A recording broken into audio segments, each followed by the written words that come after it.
Good evening and welcome once again to this new program, Tough Talking Thursday. My name is Joel Nanton and I'll be your host every Thursday between 6:30 and 7:30 right here on Channel 4. We're here to take a closer look at business and the economy and probe at the movers and shakers in various sectors. We want to know what's going on, what's going right and what's going wrong, and how are we fixing what's wrong and how are we strengthening what's right.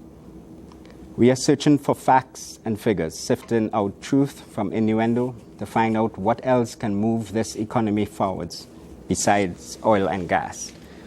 We'll be probing at our guests, seeking answers to questions we feel you, the viewers, would be interested in. So we welcome you to join us when we open up the lines. We look forward to your contributions. In fact, let me give you our contact details right away because on tonight's show we are opening up the lines from the get-go. You can call us at 675-8747 or 675-8749. We are also streaming live on our Facebook page at www.facebook.com/OurTV4 or at gisltd.tt/TV-4. Well, last week we began by looking at food security, and when the lines were opened, the set heated up with some political rhetoric and jabbing here and there as callers weighed in on what the Minister of Food Production, Senator Devant Maraj, and the CEO at Namdevco, Ganesh Gangapasad, had to say. It's an election year, and some of that was, of course, expected. But we are looking at business and the economy, and business in the broadest sense of the word, from big business to the micro-entrepreneur. Tonight, we turn our attention to the sector some feel must take a lead role in the diversification efforts. I'm talking tourism. And I mean from domestic tourism to business tourism, from ecotourism to sports tourism, from selling our sun, sea, and sand to selling our culture. Internationally, some refer to it as the fastest growing sector. But is that the case locally? Here with us to tell us some more is the Tourism Minister, Gerald Hadid. And joining us a little later in the program will be Executive Director of the Trinidad and Tobago Hotel and Tourism Institute, Dr. Patricia Butler. Minister Hadid, welcome to tonight's program. Well, thank you for having me here. Good afternoon, Trinidad and Tobago. Well, I know, Minister, you have to run off right after tonight's program to another tourism event. So I want to dive right in to some of the tough talk. Certainly. We have been talking diversification for a long while, and when the PP government came into power in 2010, it was championed again. And the tourism sector in particular was waived as one of the main sectors to drive diversification forward, flagged as a key sector to do that. But 5 years later, 4 ministers later, where are we at in tourism? Just let me start by saying, every single minister that was at the tourism ministry left something to be built on. And I was fortunate to have inherited a lot that I have now put into practice what was left behind. It was that nothing was done. First of all, in 2009, as everyone knew, the economy of Trinidad and Tobago, and by extension the world, was reeling under financial shock. Yes. More specifically, in Trinidad and Tobago, the government had just, in 2010, had inherited a whole-scale mess, economic mess, that had to be cleaned and we had to revisit every single project that was left by the previous government to see which of those projects can go ahead. Tobago was reeling from the economic downturn, and we had to pay attention to Tobago more than anything else. We're pleased to say with the programs that were put in place, Tobago today is experiencing the best ever tourism seasons that they've been having over the last couple of years. So it means to say, yes, the Tobago House of Assembly themselves, they're doing a wonderful job in encouraging ensuring that more people visit the island by way of the cruise ship initiative, and also by attracting airlines into Tobago from Europe, from South America. So Tobago, we believe, had turned the corner. There were a number of guest houses, small guest houses in Tobago, that were willing for financial assistance because they had borrowed money and they were not able to repay it.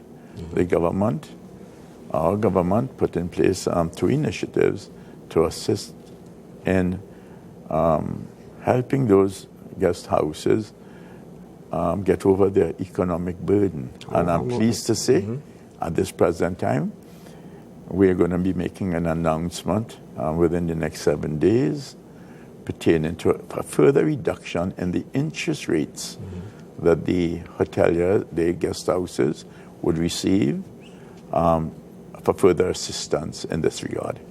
Okay.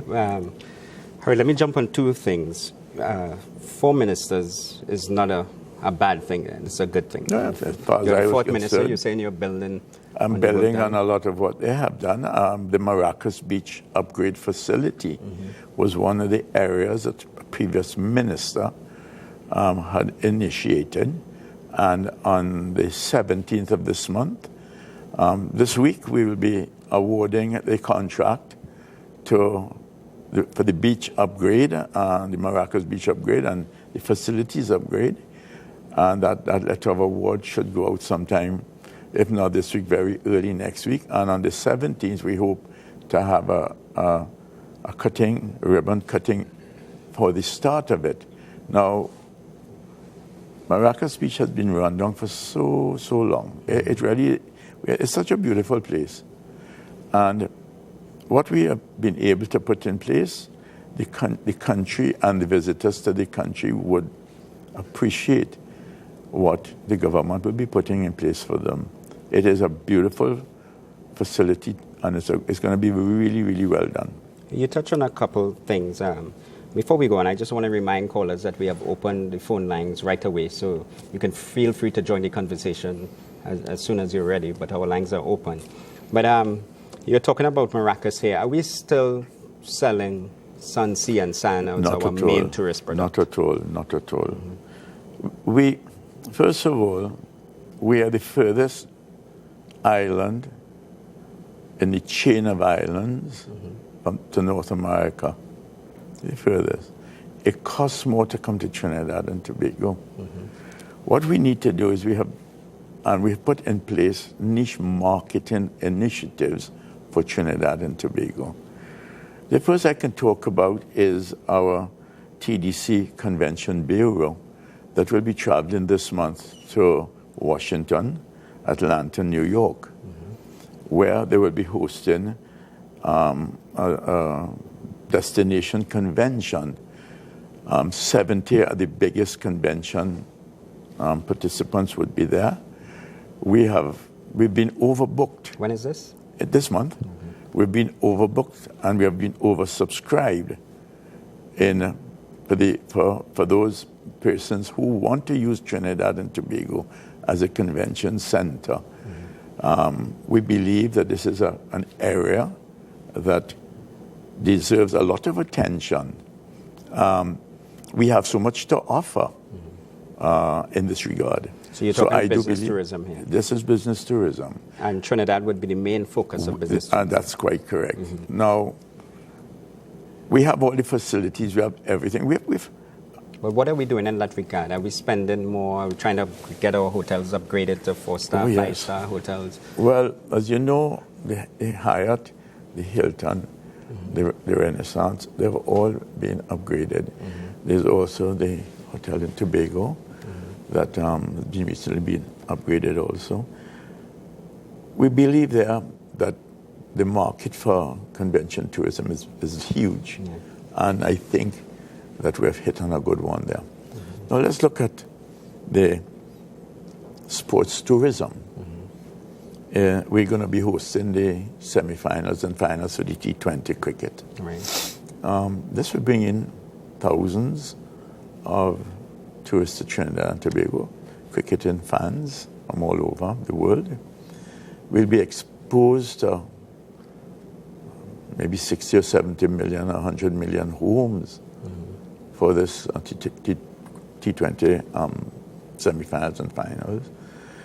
But besides that, we've been having a lot of work, we're doing a lot of work with the Ministry of Tourism, with the Ministry of Sport, to create the awareness of the magnificent facilities that the government is building and should be completed in another month and a half. The velodrome, the cycling velodrome, the tennis center, the swimming and diving centers that are going to be open very, very soon. We've had a number of inquiries already for people who are going to be going, for teams that are going to be going to the Olympic Games to come and train here just prior to the Olympic Games. So those things are going to happen. So it will bring, again, a lot of revenue to the hoteliers. We seem to be talking of specific events, upcoming events, and that is fair enough. Looking a bit at the macro picture, however, the sector hasn't contributed hugely to GDP, and that is a given because other sectors likewise have not contributed significantly, given that we are an oil and base economy. Our major focus is still on energy and petrochemicals, etc. Your predecessor, however, said he would like to see the contribution to GDP double by the time you all are out of office. Well, what are your thoughts on it? Well, I do believe that Minister Cadiz at the time hit on the right chord. As you know, I've recently come back from Cuba, and I've learned a lot from the Cubans, how they do the marketing and what they specifically target and who they target. Basically, our ministry is working along the same basis, even before I went to Cuba. So is it a marketing problem we are facing? We were facing a marketing problem of what product do we have to offer. And have we identified We have now identified the product. The product is our culture. Mainly our culture. So we have to sell our culture. We have to sell our culture. We have to sell who we are, what we are, and what we can do. And what are some of the specifics? Our heritage. What are some of the specifics? Are we just talking carnival here? No. It is not carnival at all. Just give me 1 minute, though. We have a caller from Chaguanas. Caller, welcome to the program. Hello? Good night. Welcome. Yes, good night, sir. Yes, you're on air. Caller. Sorry, wrong number. Wrong number. Oh, wrong number. Coming back to that. So what are some of these specifics? Are we just selling carnival? No. For instance, what would be a very big market for us is the eco-adventure tourism market. 600 years, 500 years, 400 years, 300 years ago, what was our product that we sold to the world? Was it not coffee and cocoa? Where was coffee and cocoa grown?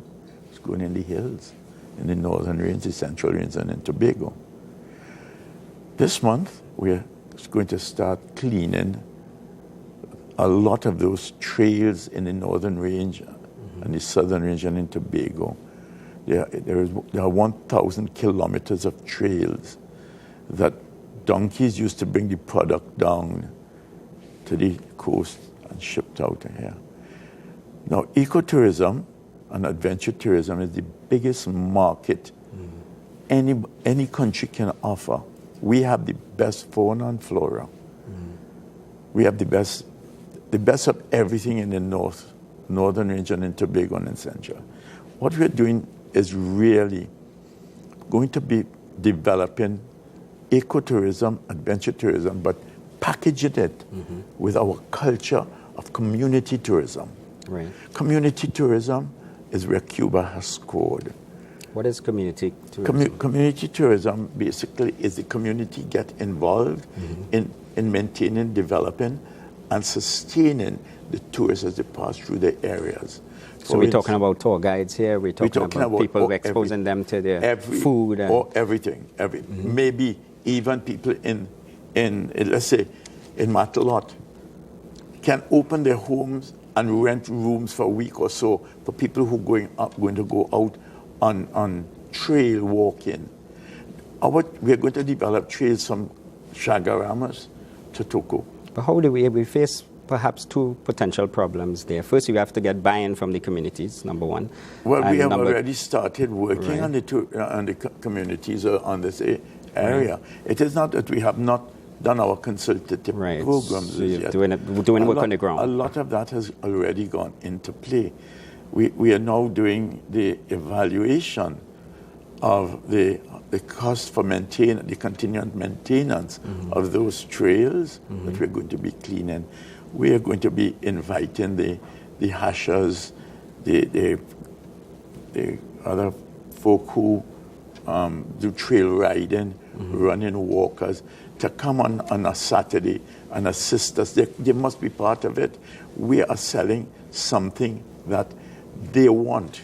We are bringing them into the ambit of the development of it. This is going to be fantastic for everybody's health tourism. Now, recently there was a marathon in where was this one? I think it was the London Marathon or the New York Marathon, one of them. 25,000 people ran in that marathon. 25,000. But coming back to my earlier question about the community, the other potential problem is how do you cater for things going wrong if we just allow community members to kind of entertain the tourists, and let me say it frankly, somebody is ripped off somehow, then how do you do the damage control? Is there some kind of screening you're going to work with the... Obviously, it's not just going to be left unattended. There are Tour Guides Association who's going to be part and parcel of this whole entire process. They have already bought into this. The hotel associations. Everybody have been advised about it. They've been told about it. So we brought them into it. We're going to be starting this program of cleaning trails within the next 30 days. The first 25 kilometers of trails from Grand River to Sanssouci will be cleaned and maintained. And we're going to be starting small by small and going along and building as we go along. All right, but besides ecotourism and adventure But just before we tourism, go on to that, I just want to take a quick break, and I want us to go to two Vox Pops that we did. Our cameraman went out on the street a bit earlier this week, and we kind of canvassed opinions from members of the public on what they thought about the state of tourism in Trinidad and Tobago and what they thought we should be doing. So we'll hear from them. You'll hear from them now.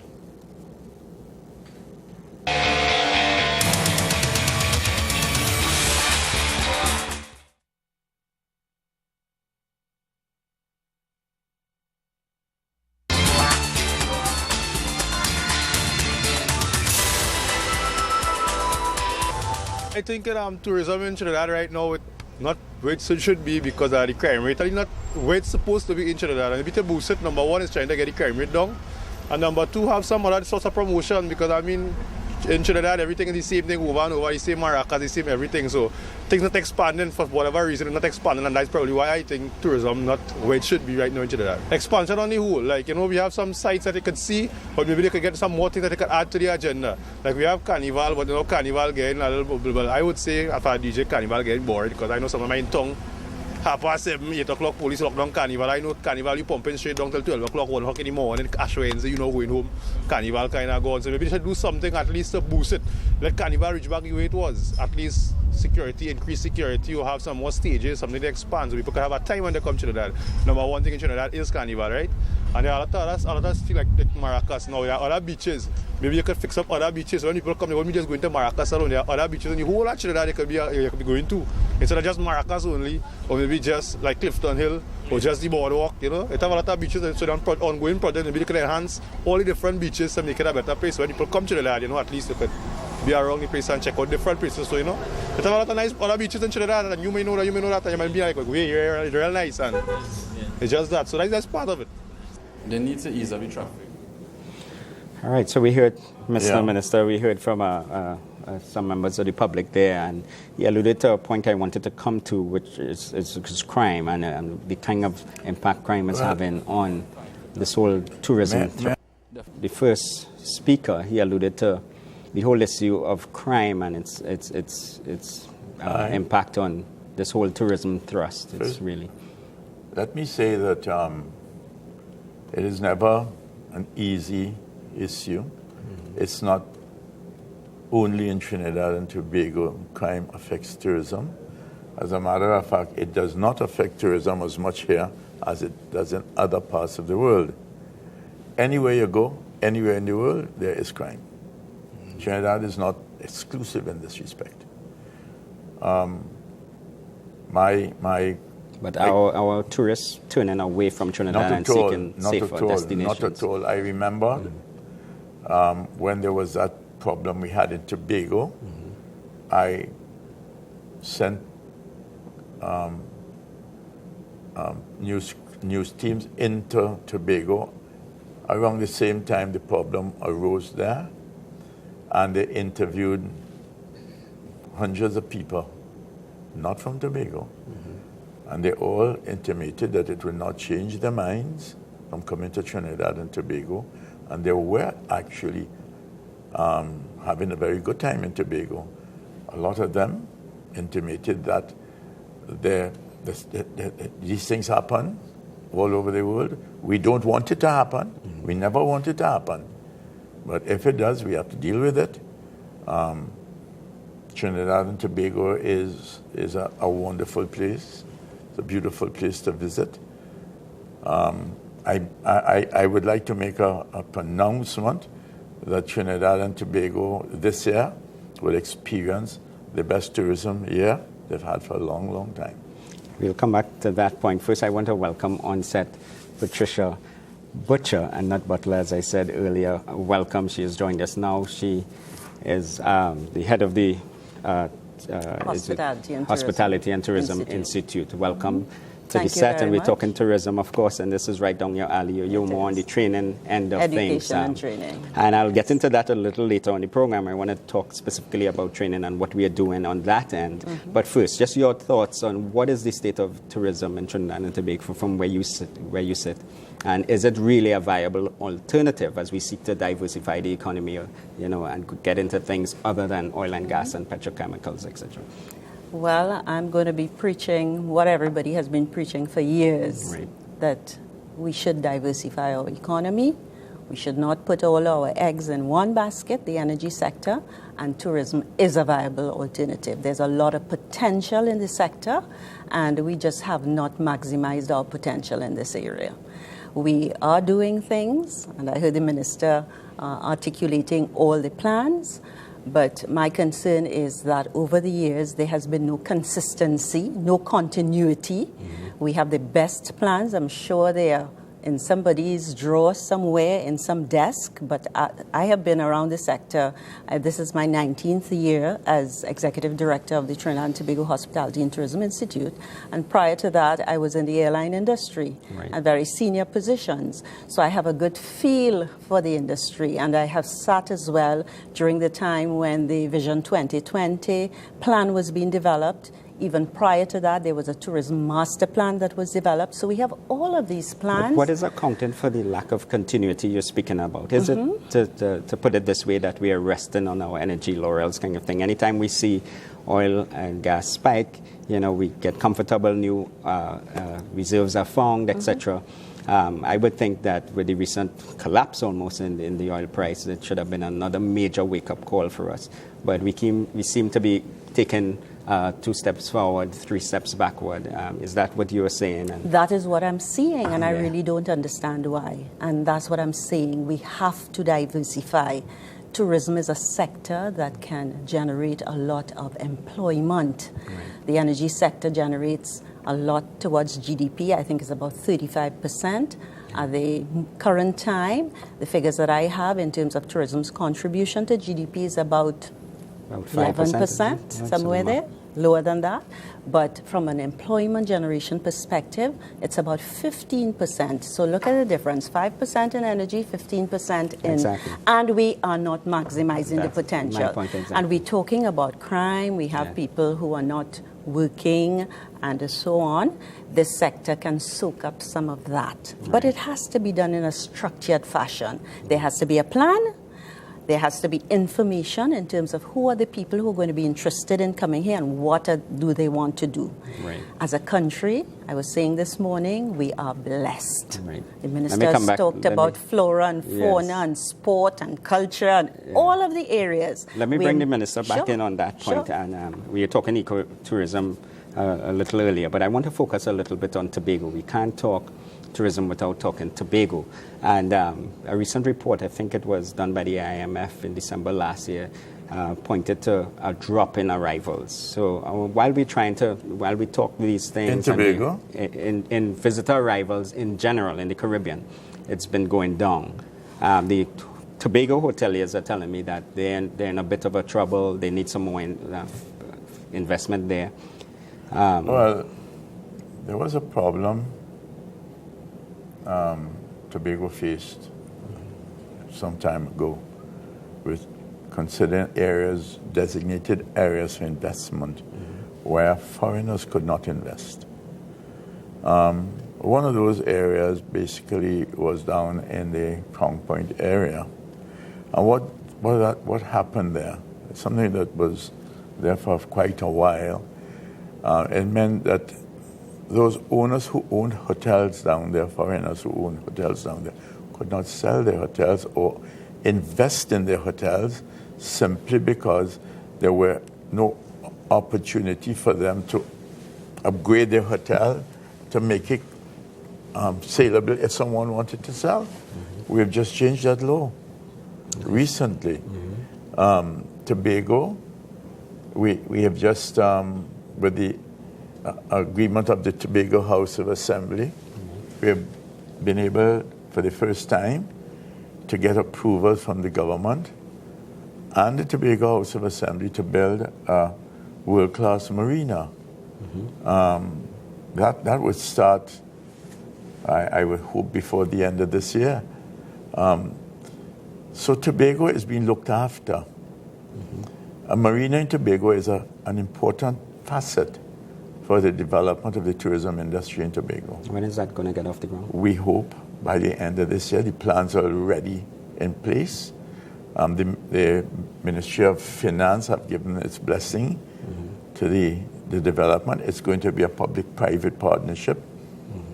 So foreign investors coming in here. We will have foreign, we'll have local foreign investors in this agreement. We are happy that the Tobago House of Assembly has consented. So that's on its way. Are we reaching out to other markets? Our biggest, the largest percentage of our tourists come from North America still. Yeah. Are we trying to reach out to other markets? Well, there are plans basically where we are now developed. Well, the plans are already there, but the marketing of the destinations, we are looking at the areas that that people can come to Trinidad. Our problem in the Caribbean is transportation. It costs us more to go to one another islands than it costs us to go to the United States. This has to be crazy. Somehow, somewhere, somebody has it wrong. Tourism could only grow substantially if we can move around our own islands. So we have a huge regional market. We have a big regional market. But to come to Trinidad from Barbados, for us to go to Barbados, is $3,000 or more. But what are we selling to our regional partners? It can't be Sunsea and Sand. They have that. No. Shopping. The best shopping in the Caribbean is Trinidad and Tobago. You can. Malls They have everything here. We have to get transportation right in the Caribbean. To go to St. Vincent, you would probably take half a day. Yes. You could get to Miami quicker. How could you? I mean, you could get to Miami for a quarter or half the price. So what you're doing is you're uplifting your US dollars and you're carrying it there. it makes no sense to me unless we get transportation right within the Caribbean. And that also means transporting your goods and services by boat throughout the Caribbean. Are you having discussions with your, or these kind of conversations with your cabinet? Yes, definitely. We need a carrier in the Caribbean for the islands. I thought the best opportunity was to get LIAT involved in CAL, so we could really utilize all the services, bring it into one Caribbean airline. Look, for instance, an opportunity that exists right now. CAL is in Jamaica. The biggest market for Cuba is Canada. They have over 1 million visitors from Canada every year. CAL ought to be one of the major carriers of people from Canada to Cuba via Kingston. I mean, that's an opportunity again. And then you have the opportunity to bring visitors from Cuba to Trinidad and Tobago. Those are the agreements I signed when I was in Cuba recently. But CAL has been operating at a loss and struggling financially for quite a while. So clearly they're not seeing it with this. I think they've turned the corner now. I think they've turned the corner. So you think this is now a direction we should be moving in? Yeah. Try to get out. More tourists drive to Disneyland than people fly into Disneyland. What that tells you, the areas around you are the areas you have to try to feed on. The Caribbean is around Trinidad and Tobago. We must try to feed off of the Caribbean. You have numbers offhand at all? What was like the percentage of visitor arrivals from the region as opposed to external to the region? We have them at the ministry, but I don't have them with me. You don't have them offhand. Fair enough. All right, let me swing back to Patricia. No, one thing before I speak to Patricia is working with Patricia on a program where, as you know, Trinidad and Tobago has been designated the southern port. We're working on the cruise ship initiative where Trinidad and Tobago will be the host for the cruise ships to go to Grenada, St. Vincent, St. Lucia, Aruba, another island. And what we've been working with the cruise ship industry is for the utilization of the people that comes out of our school that Patricia is seeing about. That means to say that the graduates from the hotel school will have opportunities to get jobs on the ships as chefs, whatever, the various different things. But more importantly, they'll be able to uplift from Trinidad, product from Trinidad. They also will be able to have our artists work on the ships. So the initiative for the cruise ships is very, very important for the hotel school. Yeah. Very, very important.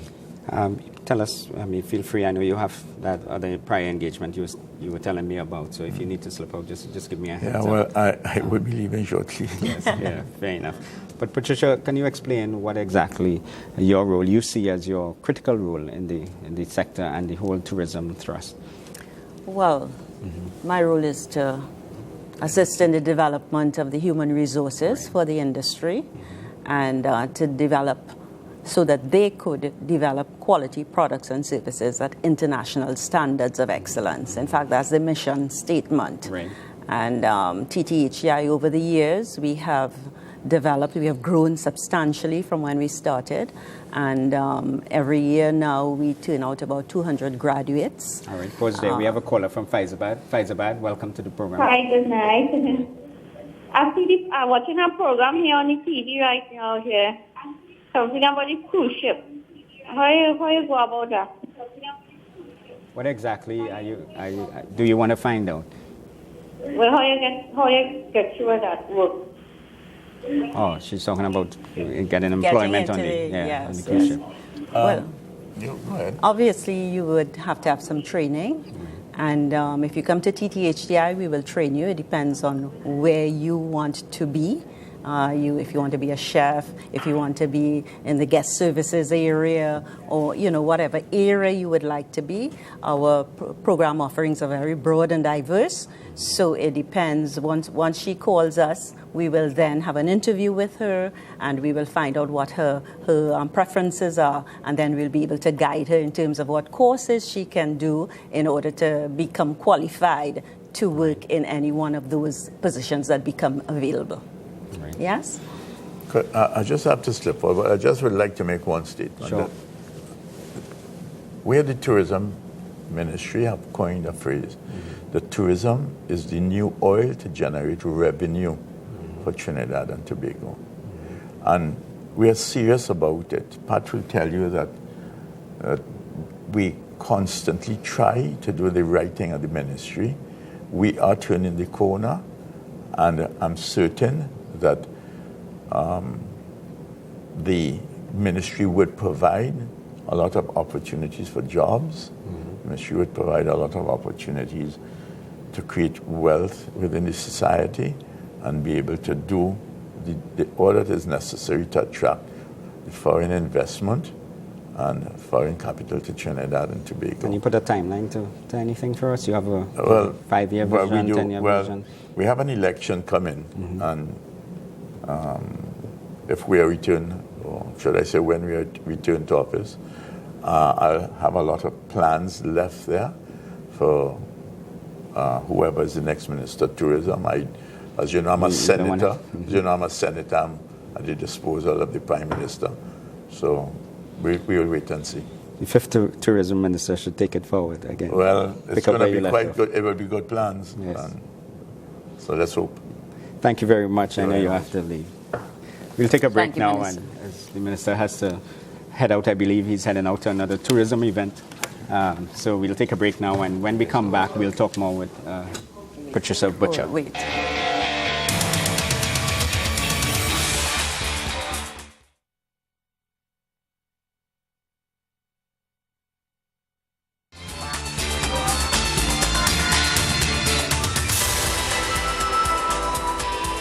Welcome back. We're talking tourism here on Tough Talking Thursday. We had with us our Minister of Tourism, Mr. Gerald Hadid. He had to leave, but still on set with us is the Executive Director of the Trinidad and Tobago Hotel and Tourism Institute, Dr. Patricia Butcher. Tell me, Doctor, how many students you churn out annually, and with what kind of qualifications? 200 graduates now annually, and a variety of qualifications, because we do offer certificate programs. We offer diplomas, associate degrees, Bachelor of Science degree in the culinary area, as well as the BBA, Bachelor of Business Administration, in hospitality and tourism. So students, they follow different courses and different programs, and at the end of the year we have our annual graduation ceremony, and we are at the level of 200 odd students graduating on an annual basis. Excellent. Just want to remind our viewers that our lines are open, so feel free to join the conversation whenever you're ready. But we can't talk training without coming to this stickler here. We have an issue in Trinidad, I think all would admit, with customer service. And you're right in the middle of it all. You're training people to go out in the tourism sector and treat with our foreigners, treat with our locals at a level that they would feel very comfortable, relaxed, and want to do business with us again. What is this issue of customer service that we have in Trinidad? What is the root cause, of the lack thereof, I should say? Yeah, that's my pet peeve. Yeah. I'll tell you that I was VP of Customer Service, or Director of Customer Service, when I was at BWI International, so it's near and dear to my heart. And when I did start at TTHDI, I ensured that the customer service courses cut across all of the offerings. And we were training and still finding that, not a significant dent was being made out there. But then if you understand the tourism product, and when a visitor comes to the island, they do not only deal with people that are trained by TTHDI. From the time you enter the aircraft, Precisely. you're dealing with the flight attendants. When you get off the aircraft, you're dealing with the immigration people, you're dealing with customs, you're dealing with the taxi drivers. If you rent a car, you go into the gas stations. If you go to the shopping malls, you're dealing with the customer service personnel. So you realize it's not just a tourism thing, and the TTHDI cannot train everyone in terms of the delivery of quality customer service. It's a deep-seated cultural thing. And having recognized that, I had discussions with the minister and in fact sent a proposal to him because my belief is that I cannot bend the tree when it reaches by me at a certain point. It is so deep-seated. It starts from home. Precisely. The good morning, the please, the Seems thank you. to be basic manners, right? Basic manners. And when I go out there to get service, basic manners are lacking in our society. And people seem not to want to serve you. They're not pleased to do the job. And they do not understand that the customer pays your salary. Yes. And if you understand that basic principle, then you will treat that customer well. And a basic thing of treating a person the way you would like to be treated. So if those basic concepts are understood by all who provide service in this society, then we should see a lift. But it's a deep-seated, the values that are inculcated from at home and in the school system. So the proposal speaks to starting at the earliest level, at the early childhood care centers. And this proposal is coming off of research you would have done. Certainly. Some of the sticking points, really. Yeah. In fact, when I visited St. Martin years ago, they had a curriculum that was developed for that level in terms of dealing with training and customer service values and understanding those things so that when you get up to the higher levels, it's about polishing now and not teaching some basic values and teach skills. them the basic manners at the preschool level. Basic. Don't leave it up to the parents, you're saying? Not at all. Coming through primary school, teach them about service level habits, how you treat customers, what you're supposed to do, have some sessions with the students, and that will help so that when they get out there and they start working, it comes naturally. Yes. Yeah. Reminding our callers, you could feel free to join the conversation. But is that happening in other jurisdictions? You go to the U.S. and suddenly you meet someone at the airport and you feel the difference immediately. We have the saying, we go abroad and we come back and we say, we know when you land in Trinidad, immediately you get a huff and a puff here, a little grumble here, and you could feel the difference in the customer service. So it seems to be coming naturally to some of those outside of our shores, yes, and not naturally to us. And I'm sure the developed countries, they would have gone through their issues as well and learned from them and they have developed systems now and training programs that would take care of that from an early stage. So you feel it's nurturing and not nature? Yeah, I believe so. Yeah. I really do believe so. How close are you to, it's still at the proposal stage, you're saying? Still at the proposal stage. I'm waiting for approval. I'd love to roll it out. I'd love to be the driver of this specific program in Trinidad and Tobago. Now, it wouldn't happen overnight, the change. It would take, I would say, 5 to 10 years before you start to see a difference. But would you say that your students are now making a difference, causing some dent, in this whole issue of customer service in the industry? I would think so. We do have some excellent students out there. Of course, you have the good and the bad. In an institution, if you look at the bell curve, you'd have those who are excellent, and then you'd have those who just about, satisfactory. But we're trying our best. We do get very good reports, and wherever we don't get good reports, we do call in those students, speak to them, those graduates, because they have to fly the TTHDI flag out there. And I feel so passionate about customer service that wherever I hear it's not being delivered well in terms of my graduates, I'm going to deal with that. And what kind of relationship do you have with those in industry? You'll work together closely on this? In fact, the Institute is managed and controlled by the private sector. That's the Trinidad Hotels, Restaurant and Tourism Association. So I sit on their board. Excellent. They sit on my board of governors. I am very knowledgeable in terms of their needs. If anything is going wrong, they will let me know. Yes. And we work very closely.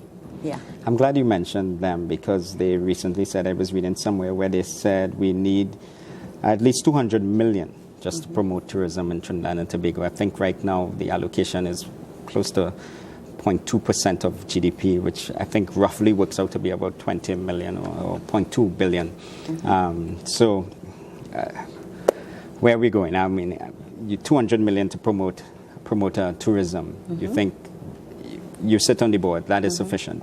Well, if you do the research, you look at what other countries are spending, and I mean, it's just a drop in the bucket for us. Yes. So obviously we are not marketing the destination effectively.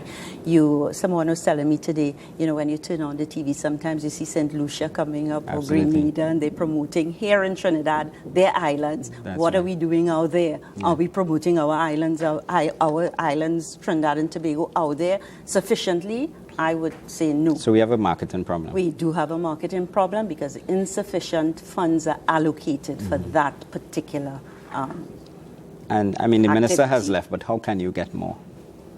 Well, it has to be, the Prime Minister has to buy into this and understand the importance of tourism.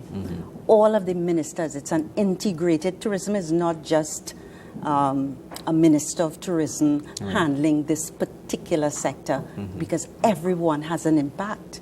When you talk about development of sites and attractions, that falls under another ministry. When you talk about development of roads, development of trails, Yes. different ministries are involved. The Ministry of Planning and Development is now involved in development of Shagaramas. That is another product, that is being developed. So all of the ministers have to understand the tourism sector. They must work together for this thing to happen and to happen effectively. Let me ask you this question. There are so many facets to tourism. We were talking earlier with the minister about, from business tourism, sports tourism. Which do you see as the lead in taking tourism forward? That's a tough question. We'll be on Tough Talk on Thursday. I heard him saying cultural tourism. Yes. And again, I know that we have been blessed with sportsmen, lots of talent here, and women, sportswomen. In fact, I'm president of the Netball Association, so excellent. I understand what's happening in the sporting arena.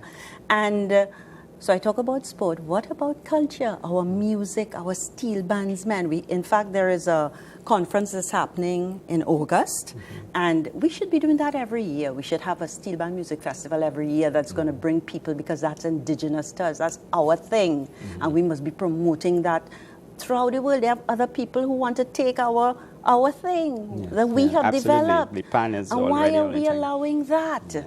That is ours. So let us give to the outside world who we are and display what we are, all the talents that we have been blessed with. So you have the music, you have the food, because of the multi-ethnic nature of our society. So people can come here because of the culinary delights. So that's another area. You have the shopping we talked about when we look at ourselves in relation to the Caribbean. So it's a number of areas multi-pronged that we can target.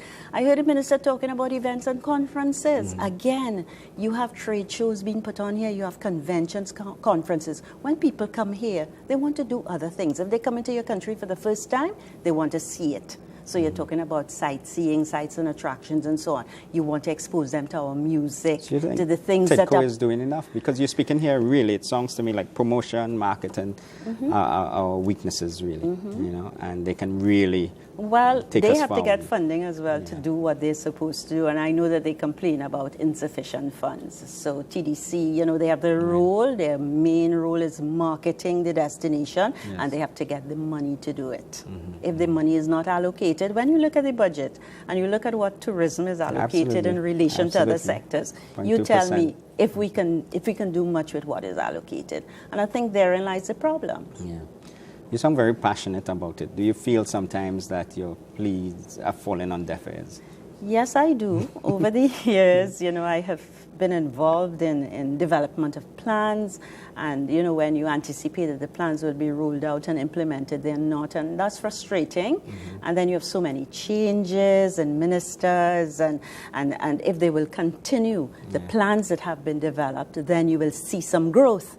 But when they chop and change and people come with their own ideas and you start doing the exercise all over again, and that is a frustrating part of it. I would personally like to see I said earlier, continuity. Whoever goes and comes, follow the plan. The plans are there. Yes. We're going to wrap shortly, but let me come back to your students. Where are your students? Are they only in Trinidad? Have some taken off, gone, and serving elsewhere? They're all over the world. So are we losing our human resource? I wouldn't say we're losing. I know that, it's important that they get international experience. When they do get, some of them come back, some stay. But I think that it's good that they can spread their wings. We have students who, we encourage them to go on externships. So we have groups that go off to France, to Denmark, to Brazil, to Panama, and that international exposure for me is important because tourists come from all over the world, and the service has to be at international standards of excellence so that they must understand what that means. And if they sit here, they may not always get it. Yes. So if they go out there and they work in organizations and institutions out there, they will understand the importance of delivery of quality service. And customer service. Yes. Thank you very much, Dr. Patricia Butcher. And that's how we wrap it up here on Tough Talking Thursday. Thank you for your calls. Thank you very much to our guests, the Minister in his absence, and Dr. Patricia Butcher joining us, and very passionate about this whole topic of tourism. So that's how we wrap it up here. Join us again next Thursday for another episode of Tough Talking Thursday. Have a good evening.